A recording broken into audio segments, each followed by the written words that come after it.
रूबरू कार्यक्रम में आज हम मौजूद हैं राजधानी के अथर्व स्टूडियो में, जहां पर गीत संगीत के कार्यक्रम चल रहा है। बहुत से कलाकार मौजूद हैं। उन्हीं में से हमारे साथ एक ऐसे सिंगर जो कि हाई पिच गाते हैं, या उनको हम जूनियर नरेंद्र चंचल कहें, संजीव दुग्गल जी। संजीव दुग्गल जी, रूबरू कार्यक्रम आपका स्वागत है जी। नमस्कार, धन्यवाद। अभी आपने एक नरेंद्र चंचल जी की आवाज़ में यारा हो यारा, इतना हाई पिच सॉन्ग है कि सब सिंगर उसको नहीं गा पाते। ये सब कहाँ से सीख रहे हैं और कितना रियाज करना पड़ता है? सर रियाज तो क्या, एक्चुअल में क्या है कि 5 महीने हुए, 6 महीने हो गए होंगे ज़्यादा। रियाज वही बचपन में जब बाथरूम में गाते थे वही धुन दिमाग में है, तो रियाज करने की ज़्यादा ज़रूरत नहीं होती। तो अपना गॉड गिफ्ट ही समझे से आप। और हाई पिच गाने थोड़े अलग ही गाता हूँ मैं, तो ऐसे ही रहते हैं सारे गाने। वो लोग पसंद करते हैं तो मेरी खुशी है, मुझे खुशी महसूस होती है। हम चाहते हैं इसी गीत की कुछ लाइनें हमारे दर्शकों को। जी सॉरी, क्या करें? इसी गीत की कुछ लाइनें हमारे दर्शकों को भी अगर सुना पाएँ तो।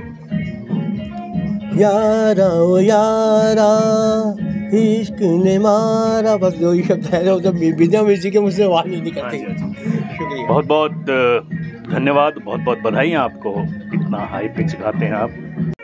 कैमरामैन राजन शेरगिल के साथ VP Sharma, INS। Thank you.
आगे आ रहा है।